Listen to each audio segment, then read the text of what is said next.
नमस्कार मित्रांनो, लग्नाची बेडी येणाऱ्या काही भागामध्ये असे होणार की सिंधू आणि राघव हे चक्क एकमेकांसमोर आलेले असतात। तर सिंधू जिवंत आहे हे सत्य राघवसमोर शेवटी नियतीने आणलेलेच असते आणि राघव जेव्हा सिंधूकडे बघत असतो तर त्याला स्वतःचा खूप पछतावा येत असतो, कारण तो जेव्हा सिंधू गेली ते ऐकल्यापासून सिंधूच्याच आठवणीमध्ये पूर्ण असा वाहून गेलेला असतो। स्वतःचा त्याने कधीही विचार केला नाही, पण कायम त्याच्या तोंडामध्ये सिंधू हेच नाव असते। तो सिंधूची अजूनपर्यंत वाटच बघत असतो आणि त्याच वेळी सिंधू ही त्याच्यासमोर अचानक उभी राहते तर त्याला खूप मोठा असा धक्का बसलेला असतो।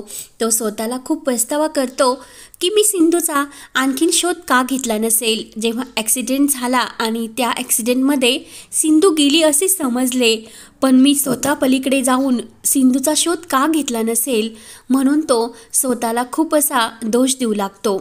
तर इकडे जो काही वंश असतो आणि वंश हा राघवला म्हणतो की बाबा, ही जी काही आहे ना राशीची आई तीच डॉक्टर आंटी आहे।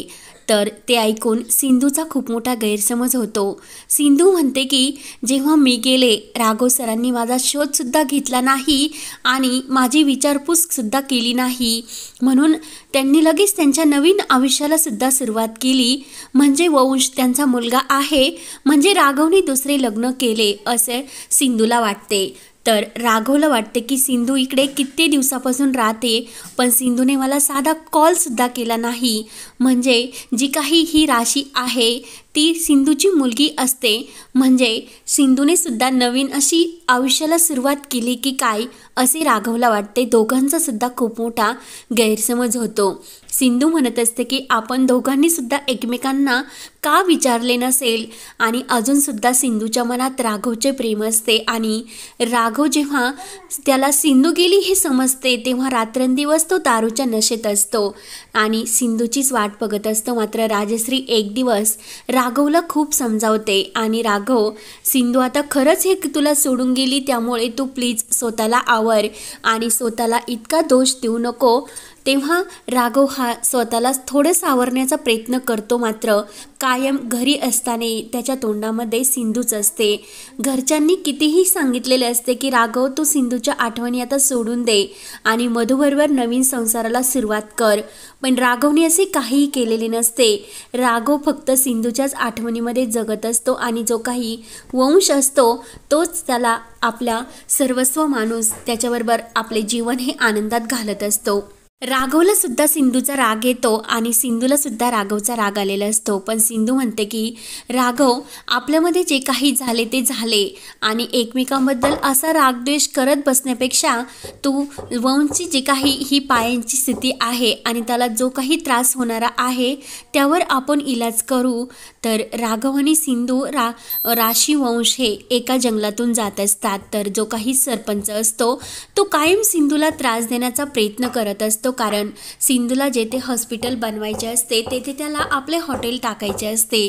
तर लगेच तो राघवच्या गाडीला आडवा होतो आणि राघवला विचारतो की तुम्ही येथील पाहुणे आहात आणि आपण एका सरकारी कामातले आहोत, कारण मी सुद्धा एक सरपंच आहे आणि तुम्ही सुद्धा एक पोलीस ऑफिसर, आणि या घरी ज्या गावामध्ये ही जी काय बाई राहते ना ती बाई खरंच चांगली नाही, हिचे कित्येक लोकांबरोबर संबंध आहे ते काही माहिती नाही, म्हणून तो सिंधूच्या ह्या चारित्र्यावर कायम संशय घेत असतो आणि सिंधूवर वाटेल तसे आरोप तो करत असतो।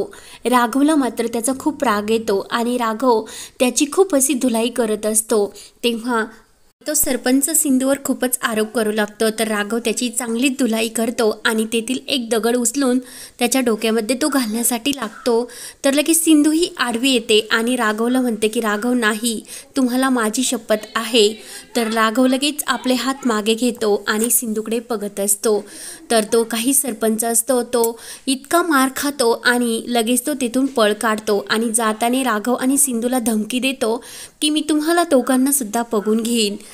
त्यानंतर सिंधू राघवला म्हणते की राघव, तुम्हाला काय गरज होती इतकी धुलाई करायची। तर राघव म्हणतो की तो तुझ्याबद्दल इतका घाण शब्द वापरत होता ते मला सहन होणार नाही। तर लगेच सिंधू ही राघवकडेच बघत असते। त्यानंतर राघवच्या नाकाला थोडेसे लागलेले असते, तर सिंधू, राघव, वंश आणि राखी हे घरी घेऊन येतात। राघव हा सिंधूवर नाराज असतो कारण दोघांचा गैरसमज झालेला असतो। तेव्हा राघव म्हणतो की मला सिंधूकडे इलाज नाही करायचा। तर जी काही ही राशी असते ती आपल्या हाताने राघवच्या त्या जखमेवर मलमपट्टी करत असते।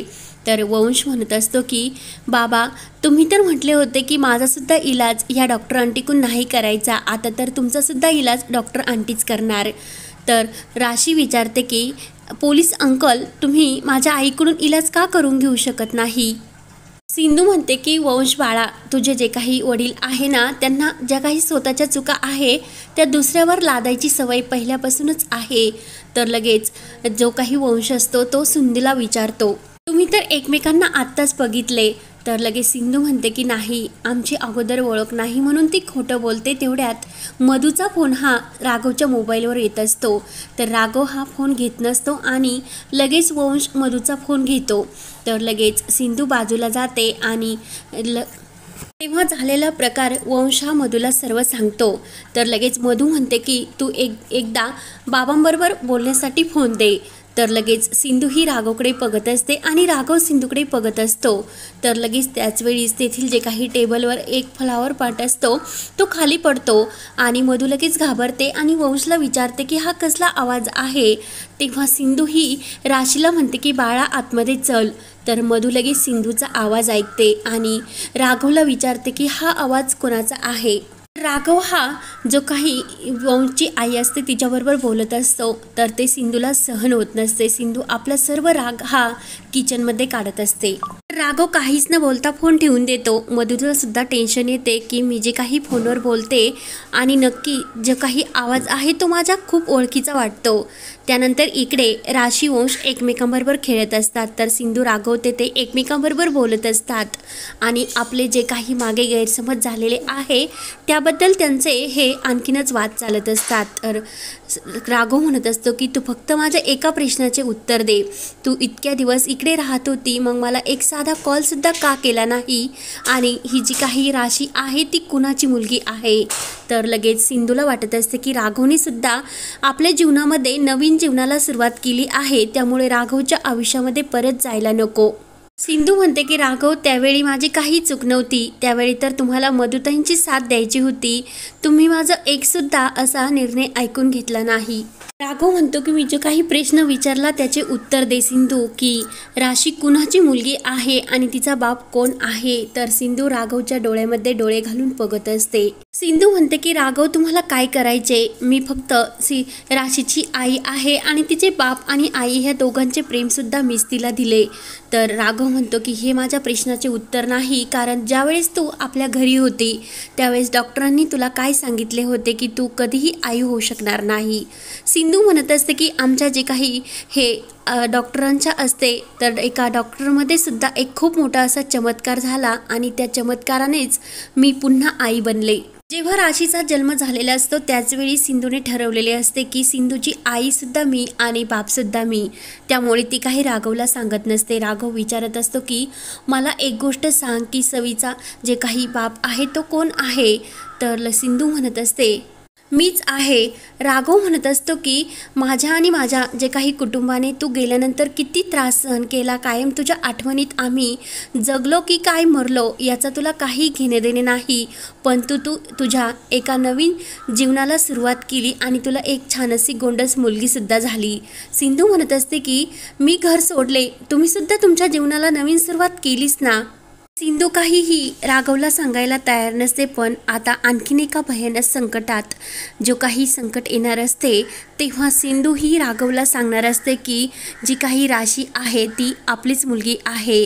तेव्हा आता पुढे काय होणार हे पाहण्यासाठी आपल्या चॅनलला नक्की सबस्क्राईब करत